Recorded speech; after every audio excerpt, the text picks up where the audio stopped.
record button. All right. Isha says, I've been waiting on you. And yeah, All right. we started the seminar before we started the seminar. Yeah. Hey, good morning, everybody. It's Mike Novak from the Novak real estate team, and Ed Stroud, my business partners on here.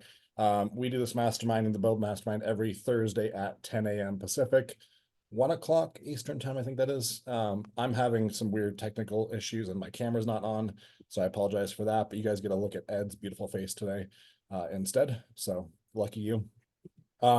We started this mastermind really for our own teams to learn from one another. Jim Black, Ed, Rachel, myself, and then we brought it into our downline at Real, and then we brought it to all of Real into the workplace. So I'm glad everyone on here. It's open to anyone from any brokerage, even if you're wherever else. Just happy to have you here and watching it. We post the replays on the Agent Growth Hub YouTube channel, which is our YouTube channel. You can go back there and watch those at any time. These often get like 2,000 to 3,000 replays. So if you're not catching it live and you watch the replay, try to join us live at some point so you can ask us questions. We try to make this very interactive, not just Ed or I talking, but conversational as well. That's what we call a mastermind, not a presentation. So please do engage in the conversation. Don't just passively sit back, so we can all collaborate and grow with each other, okay? Today we're talking about buyers. I mean, obviously it's like the hot button issue of the week. We wanted to make sure we touched on it. I've spoken about buyer consultations all over the country to different crowds. I'm talking again at the Follow Up Boss conference today that we're doing digitally. So this is something I'm passionate about. It's something that I believe our team has done really well over the last 7 years. And I just want to share with you today kind of what we've done and how we've done it. And hopefully you can take some of these bits and pieces and incorporate them into your business and be better for it. The industry is obviously changing massively as the NAR settlement rolls out. There's lots of uncertainty, there's lots of changes and shifts, and there's a lot of fear. I mean, Ed, when you're talking to agents, do they seem scared to you? Yeah, there's definitely a lot of fear around. I mean, just even on, like I said a minute ago, even on my own team, not knowing how this is going to play out. And we see agents every day, and that's the first thing they want to talk about for sure. Yeah. And I think that fear comes from not really understanding things oftentimes. So today I want to give you like just a proven roadmap that you can use. You can kind of take from our team and use it with your own business. I've also got a couple of our team members on that can definitely chime in on this as well. Destiny is on, Chuck is on. These are awesome practitioners of the same system that I'm going to share with you. So both Destiny and Chuck, I'd love to have you guys contribute your thoughts as we unpack this. The first thing I want to talk about is just the big contrast that I noticed getting into real estate. I got into real estate in 2017, and I was like really caught off guard by how structured the listing side of the business was and how unstructured it was on the buy side. Like on the listing side, agents had a great presentation, they had a process, they'd go meet the person at their house, tour the home, go through their value proposition, and then talk about commissions, how they get paid, all of that, and then they sign an agreement to go represent that person and go to work for them. On the buy side, it seemed like it was completely the reverse. It was just kind of like the buyer called the shots and what they thought the process was, and more often than not, that showed up in the way of just an agent going out and opening up doors. Hey, I'm going to go show you some homes, and now I'm going to be your de facto agent. And I did not like that. It just didn't feel like a great process to me. And so I stepped back in 2017. I thought about like, how could we apply what we've learned on the list side to the buy side? And that's where our buyer consultation was really born from.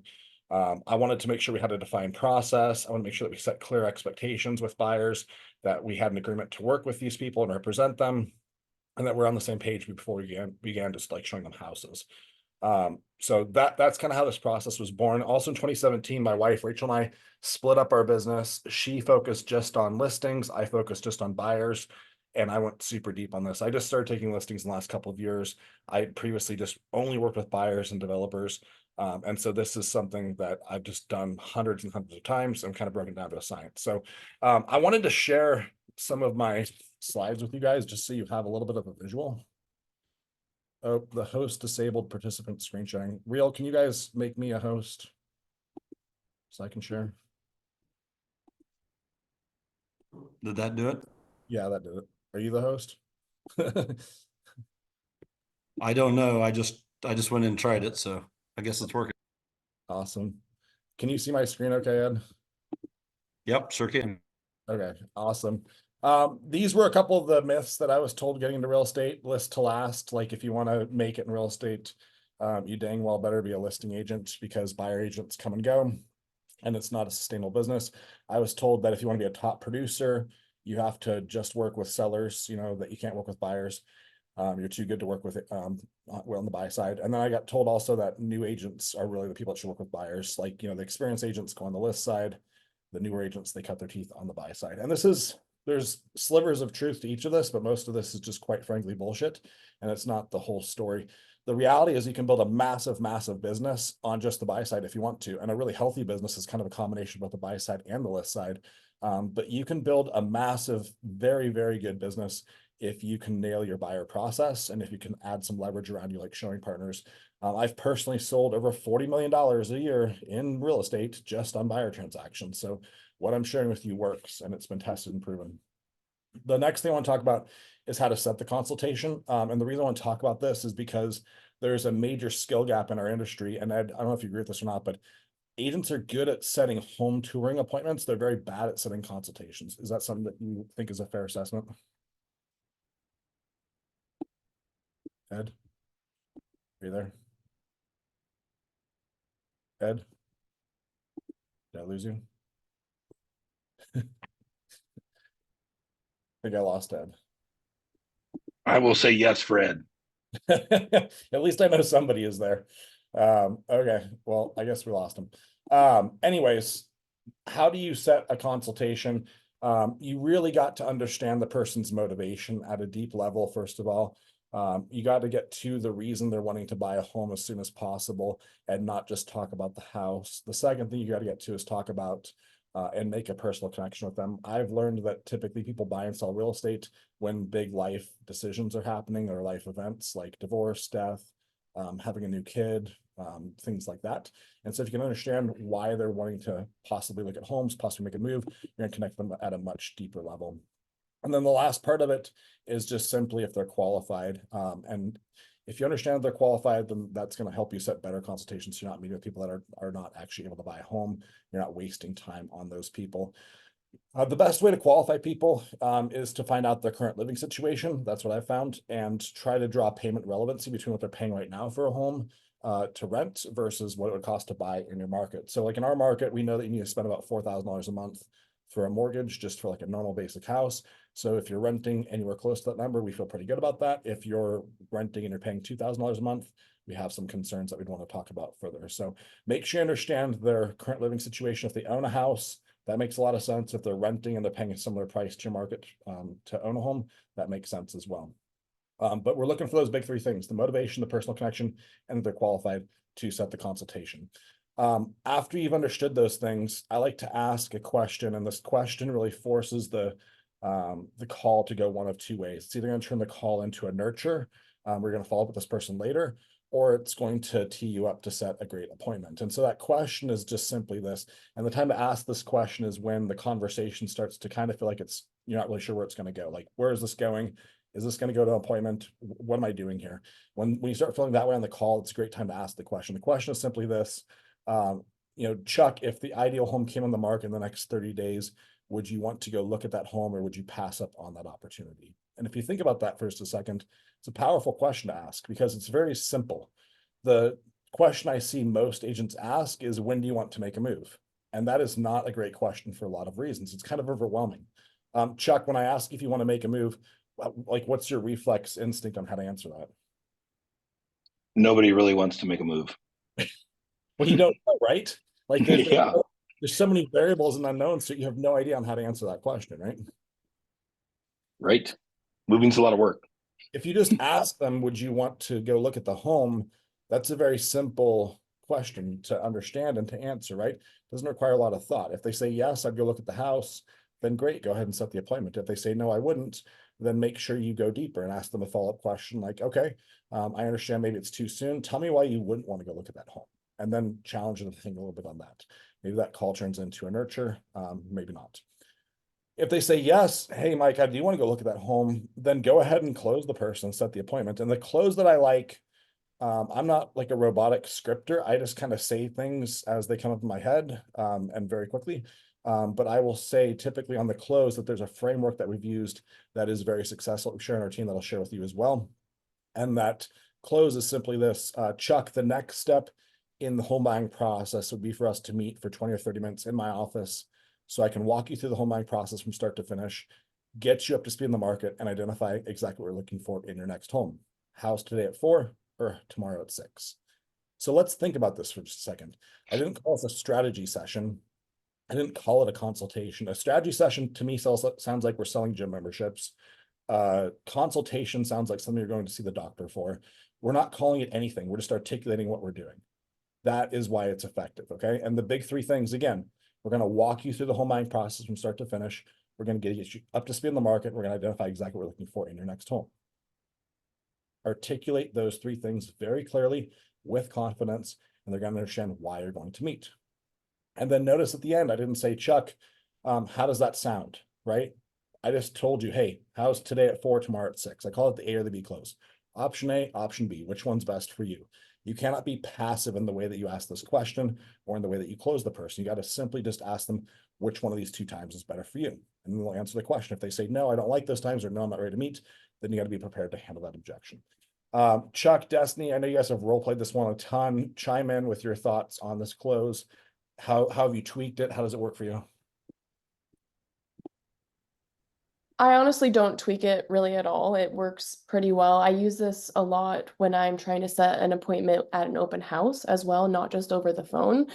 I think this is the first step in showing your value as a buyer and really showing how you can set yourself apart from other buyers in the market.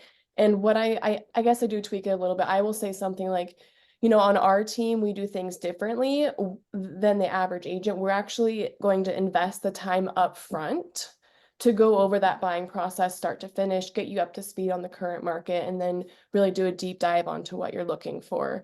And then honestly, if they don't see the value in that, they may not be an ideal client, or you didn't articulate the value well. But that's kind of how I gauge if someone sees the value and if they're motivated. And most of the time, if someone wants an agent that has a higher level of skill, they're going to see the value in you investing that time up front.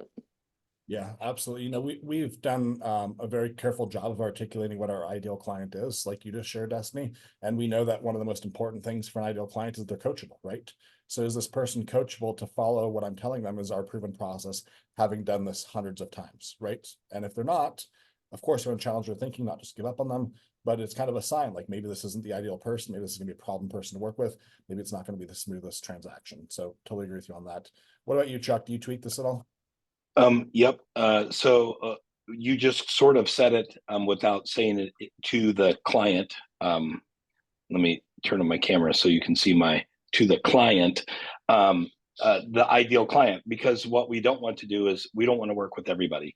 And so in that process, I'll talk about, we want to meet together and go over the home buying process. And then at the end of that consultation, at the end of that time, we want to talk about, like, are we a good fit to work together? And I will say, I don't work with every person that I sit down with.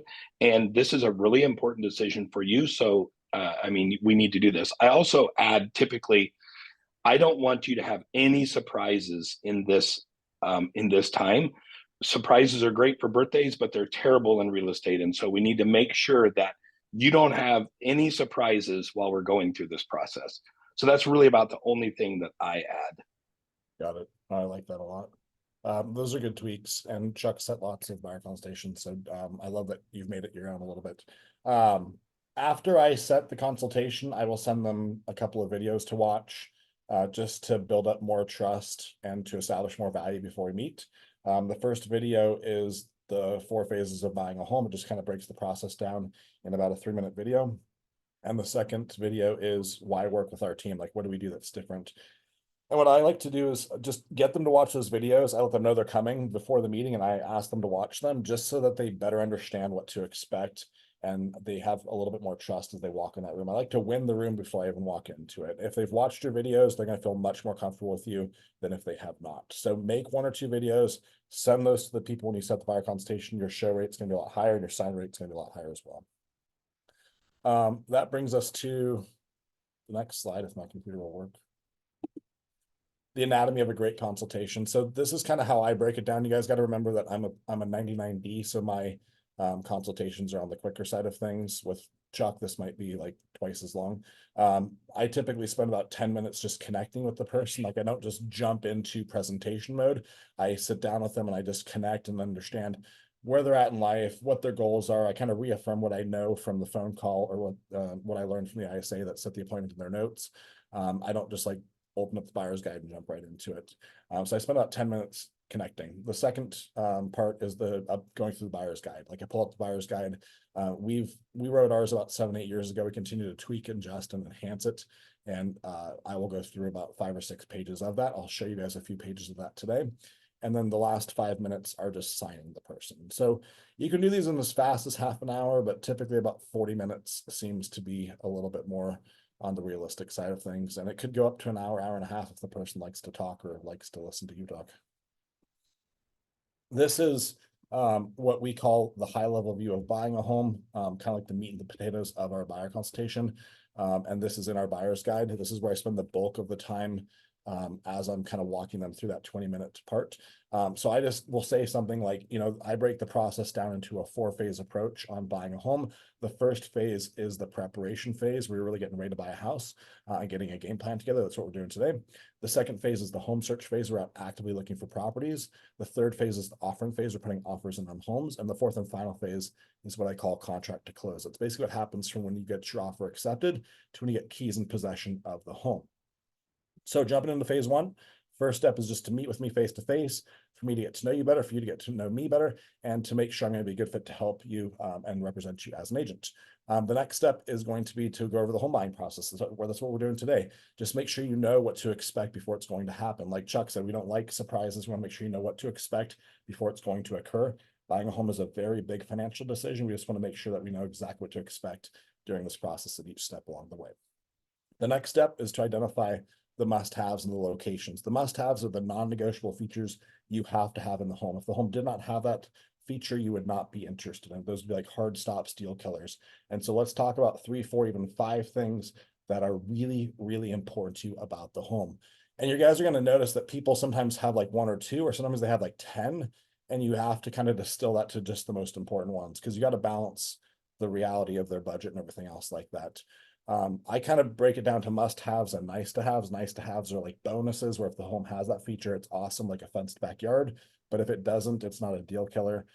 You could add that later. I try to get people to really focus on things like the location, the floor plan, the property and lot.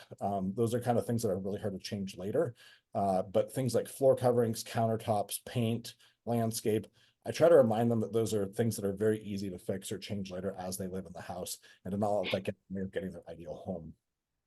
So you want to make sure you get total clarity on that. And sometimes you're going to get people like a married couple and we haven't had this conversation yet. And so now you're sitting at the table with them and you're kind of like mediating and facilitating this conversation about what do we really want in a home. And this is a really important discovery part of the process before you just start running around showing these people houses.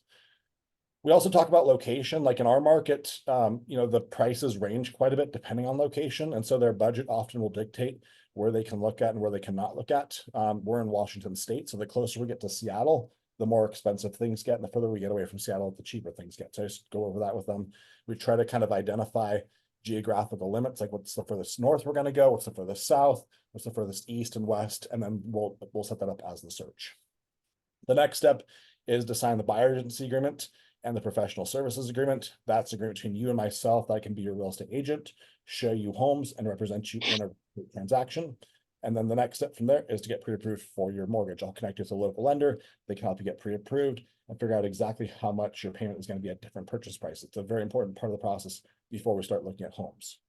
Then I ask them, Chuck, do you have any questions about phase 1 before we move on to phase 2? It's very important you ask that question after every phase.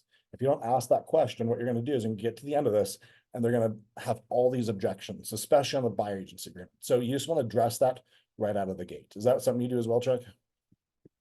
Yeah, and I like we have kind of scripted. I'll have the agency agreement on the table, and so I'll reference it. I'll say this is the agency agreement that we're going to talk about if we decide that we're going to work together. So again, if I think it helps to take it away a little bit. Like I don't want them to automatically think I'm going to work with them. So like kind of fear of loss kind of thing. Yeah, this is not a unilateral decision just on their part. I will usually say to people too that this is a cancelable agreement because it is, and also I would not enforce an agreement that's not a win-win. And I'll always tell them that, hey, if we decide that you're not a great fit for me or I'm not a great fit for you, either one of us can just rip this up at any time. You can go find somebody else to help you find the home, right? You can just totally say that. And again, you have to be like comfortable doing that. But my stance on this is like, why would we try to like sue somebody over a buyer agency agreement? That's not really how we do business, So at the end of it, just make sure you've asked if they have any questions, handle those objections if there are any on the buyer's agreement right then and there before you move on to the next one. Destiny, anything to add on that one? I know you've done this one a lot too.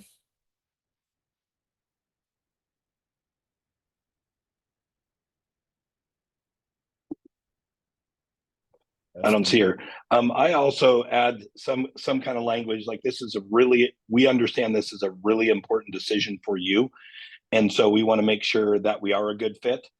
I'll sometimes even say, I'll say something like, I often tell people that if we're going into a buyer's agency agreement together, we're kind of getting married until I give you keys. You have to like who you're going to do business with, and I have to like the people I'm doing with. So like make it so they feel the importance. Right. Absolutely. That brings us to phase 2, the home search phase. So a big part of our job is to proactively go on the search for new listings for you. We're not going to just sit back and wait for new listings to come on that you find and that you send us. So we will set you up in our website, which is attached directly to the MLS. And it's where all new listings get put. So it's not just our team's listings, but it's every listing that's for sale in the marketplace from every brokerage. We'll have you download our app, get the app installed for you as well. That way you're notified right as soon as homes come on that could be a possible fit for you. I will name to the people, like I don't really want you looking at homes on realtor.com or Zillow or anything like that, because they're going to get lit up by other agents, and it's also not the ideal searching experience. Realtor.com in our market gets very out of date, as does Zillow, and I just kind of name that to the person. And then the next step is to go tour homes. If a home comes on and you're interested in that house, definitely let us know. We will start a group chat with my showing partner, Anna, myself, and you guys. If the home comes on, you want to see it, just let us know right there or give us a call, and we'll set up the tour the same day that you're available to go see it. Please don't feel like us showing you a home is an inconvenience. It's both of our full-time jobs, and it's very, very important that you feel comfortable reaching out to us if you find a home that you'd like to go take a look at.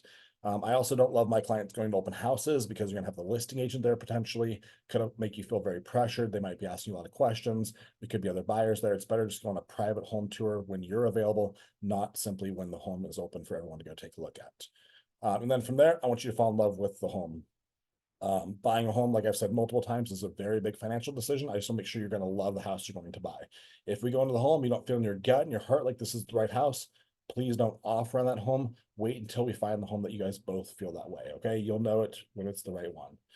And when you say that, guys, it's really powerful because every buyer is terrified that as an agent, you're going to try to push them into a house that they don't want to buy. And I know that's not how you guys do business. That's not how we do business either, but you have to name that. Like you want this person to really love the property. Okay. And when you do that, you're going to definitely get their trust very early on in the process. It's super important. Any questions on phase 2 before we move on to phase 3? Again, I'm going to ask if there's any questions I've got. That brings us to phase 3. Once we find a home that you love, I will be the person that's going to write the offer for you. I'm not going to just pull a number out of thin air and say, hey, Chuck, let's offer $10,000 off this house because it sounds like a nice rounded number. I'm instead going to pull up comparable sales that have closed recently that are close in proximity to the home that you want to offer on. I'll show you how much they were listed for and how much they sold for. The other big variable we're going to look at is what's called days on market, and that just means how long the home has been listed for. If the home's just come on the market, that's going to be a very different mindset the seller's got than if the home's been on the market for 3 weeks, so we have to keep that in mind. If the home just came on, the seller's probably going to feel very dug in on price, but after the home's been sitting there for 3 or 4 weeks, the seller may be much more receptive to possibly giving you some sort of deal. So we just have to understand the mindset of the seller as well. Does that make sense? I always ask them, do you understand that? If you guys don't frame like how we're going to come up with a price for an offer, they're going to say really stupid things to you when you find a home they like. They're going to say, hey, Chuck, I want $50,000 off this house. You're going to be like, where the hell did that number come from? You know what I mean? Because you haven't set an expectation on how we determine price. So again, this is all about setting clear expectations. At that point, I will negotiate back and forth with the listing agent who represents the seller. I'll be representing you as the buyer. If we get an agreement on price, terms, and conditions, that's called mutual acceptance in real estate. At that point, nobody else can buy the home as long as you close on it. Any questions on phase 3? And typically there's not questions on phase 2 or 3, like they're pretty straightforward. But you just want to make sure again that you set expectations. That's what this is all about. How is this process going to go down? What are you going to experience? That gets me to phase 4. Once we get your offer accepted, we will help you coordinate your earnest money with the escrow company. Earnest money is like a deposit when you're buying a house. Because it's a deposit and it's not extra cost, it's kind of a subjective amount, but I recommend 1 to 3% for your earnest money. The higher you put down for earnest money, the stronger your offer is. So you just want to put down as much as you possibly can. Every dollar you put in for earnest money is a dollar less you bring to the closing table. And then I make sure they've got quick access to those funds. Again, if you don't set this expectation, you're going to have somebody who's got a 401k, they can't pull their money out right away, and you're going to have all sorts of headaches once you put the home under contract, and it's going to be your fault because you didn't explain to them what earnest money is and how quickly it has to be available as their agent. Okay, so make sure you frame expectations there. The next step is going to be to schedule the home inspection. I recommend getting a home inspection just to make sure you know exactly what you're buying. I'm not worried about nitpicky little cosmetic things. I'm really focused on big ticket items like, furnaces, structural issues, big mechanical and structural problems that we don't see when we go into the house. Again, guys, I'm framing expectations. If you don't set these expectations, you're going to have that buyer come up, I promise you, where an inspection comes back and there's like 20 little cosmetic things that come up. And what do, Chuck? They say, hey, I want all this stuff fixed. And then the seller's like, screw you, I'm just going to sell it to somebody else who's not going to nitpick the shit out of my house because there's 5 other buyers that like this home. You know what I'm saying?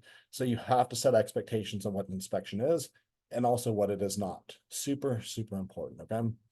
At that point, the appraisal occurs, just a third-party valuation of the home, make sure it's worth what you're paying for it. And then you get your final approval at that point. That's just the underwriter signing off on everything. And then they issue your loan documents to the escrow company. We will go back and do a final walkthrough with you a day or 2 before the closing date. The purpose of that walkthrough is to make sure everything still looks good, that everything is still there, like appliances, the home's reasonably clean, and the seller's actually moved out of the property. What I've discovered is that on closing day, once the seller gets their money, it's really hard to go back and fix an issue. So if there's any problems, I want to know about it before any money changes hands. Is that something you're okay with doing? And they say yes, of course. After that, you're going to sign your loan documents. You don't own the home when you sign those documents, just kind of the final step in the process. The escrow company will call you and take care of that direct, and then you should get your keys on closing day. Typically between 4 and 6 p.m., we get notified by the escrow company that you're the legal new owner of this home. Everything is recorded and we'll meet you out there the same day with keys. Do not plan to move in on closing day. Give yourself a couple days of wiggle room in case any delays come up. So this is a ton of information, guys. Like, you're going to have buyers that are kind of like blown away by how much you just shared with them. But you want to make sure that you ask them after each phase again, do you have questions? At the end, do you have any more questions? And just name that. Hey, Chuck, I know this is a lot to digest and it's a lot of information. Don't feel like you have to memorize this. I'm going to walk you through each step as it comes up. I just want to make sure you see how all these pieces fit together. Is that helpful? And they're always going to say, yes, it was. Chuck, what do you do differently on this? About the only thing I do is between, I'll put a question mark and an arrow back towards, from phase 3 back that way. And I'll say, listen, we don't know how long this is going to take. I said, I've literally had clients that we've done this sit down meeting and we've gone out and looked at some homes and we put an offer in and we were in contract the next day. And I've also had them take 4 years. I'm not here to push you. I just don't want to hold you back. But then I'll put from phase 4, I'll say typically in our market, that's 30 days. So once we're in contract, you got to be thinking it's 30 days from now.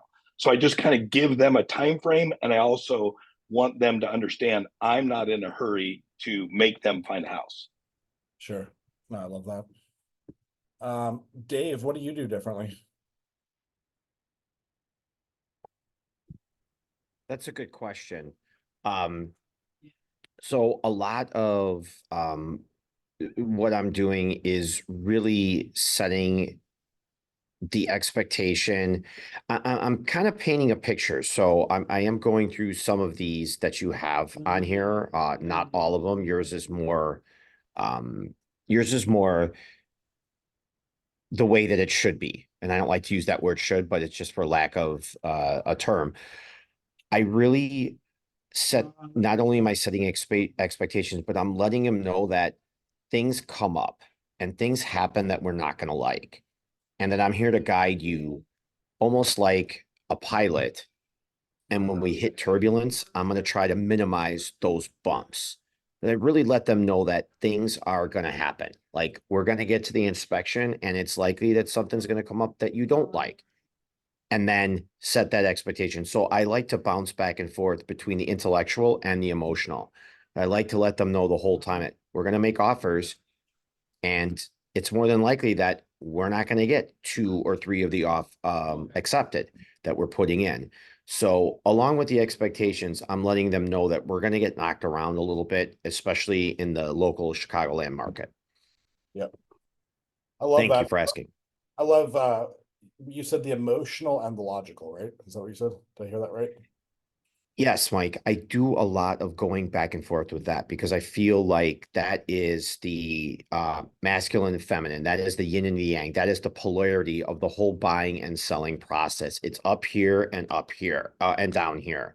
And it's a constant going back and forth with that. So that's how I like to ride and do that pendulum swing back and forth from the head and the heart. I love that. Yeah, that's fantastic. It's a great way to explain kind of the psychology behind what we're doing. Thank you. The next page that I go over with them is this page. Just what is a buyer agent's role and what is a listing agent's role? And I'll just explain to them. I'll say something like, Chuck, there's 2 agents involved in every transaction. The listing agent's job is to represent the seller in all negotiations, market the property, get the property staged, get it online, possibly do open houses, things like that, and then represent the seller in all negotiations. The buyer agent's job is to help the buyer get through a list of size whenever with you, and then represent the buyer in all negotiations. So in our team, we do not practice dual agency. It is legal to do that. In Washington State, we just choose not to do it on the Novak team because we feel like there's a conflict of interest that exists there. And oftentimes the only person that wins in that scenario is the agent because they're getting paid twice. So if you want to offer on one of my listings, I will hand you off to another agent on my team so you get representation that is specific to you, and to avoid that conflict of interest. And people really appreciate just that transparency and that clarity. I realize that some agents love doing dual agency. That's not us. If that's you, that's totally cool. That's just not how we do things in our business. And so we like to be very clear about that. Okay. I then talk about closing costs, and this is where I'll kind of cut it off here today, just because we're running out of time. But I do like to frame what the seller pays and what the buyer pays. And if you don't frame this, what you're going to see is buyers are going to say things like, okay, well, I'll offer this price, but the seller's got to pay closing costs. And then you're like, okay, what do you mean when you say that? And they mean like the commissions is usually what they're meaning when they say that. So you got to really frame what it means. And it's different, obviously, on the 17th than it is, today. But the seller pays excise tax in Washington, which is kind of like a sales tax in real estate. They will typically pay the real estate commissions. So more often than not, the seller will pay both the buying firm and the listing firm. Sometimes there's a negotiation that occurs there to get them to pay those commissions, but more often than not, they will be the ones paying that. They will pay the owner's title insurance policy as well. That's required to make sure you've got clear title of the property. There's no liens on it. There's no encroachments or anything like that that you're not aware of. It'll protect you in case there is something like that comes up later. And then prorated dues and taxes up to when they sold you the house. And of course, half of the escrow fee. The escrow is, again, it's that neutral third party that moves all the money around. The seller pays half of that fee. The buyer pays the other half. It's between $1,200 and $1,400, just depending on which company we end up using for escrow.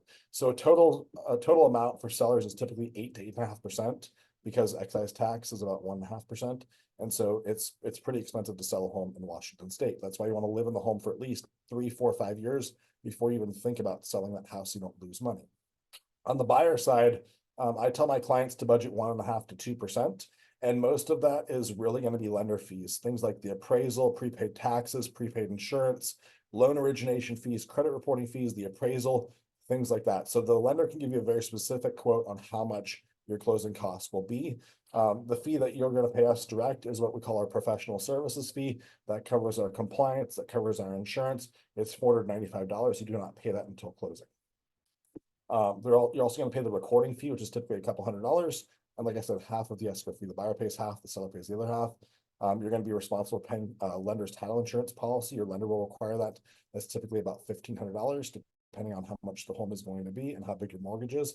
And then prorated dues and taxes on your side when you bought the home. So it's important to frame closing costs so that people understand it.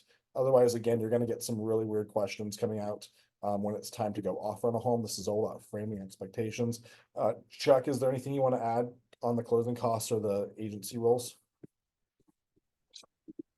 I don't think so. You used to say, I don't know if you still say it, the prosecutor defense.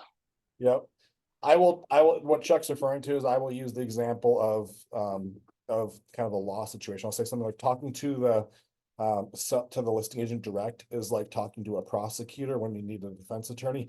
Anything that you tell them, they're going to use against us in negotiating. So please only talk to me direct about any homes that you're interested in. Do not ever go to them direct, okay? And that kind of helps them understand what we're doing, okay? But that's it for today, guys. We're out of time. It's 10:42. I hope this was valuable for you guys. We'll put the replay back up on YouTube so people can watch it again. Of course, this is stuff you should be mastering at this point. This is the new normal in the market as of August 17th. It's something you got to get very, very good at. Something we've been doing for years. If we can help you on it, just let us know. Happy to send you a copy of our buyer's guide as well. Okay, I'll catch you guys later.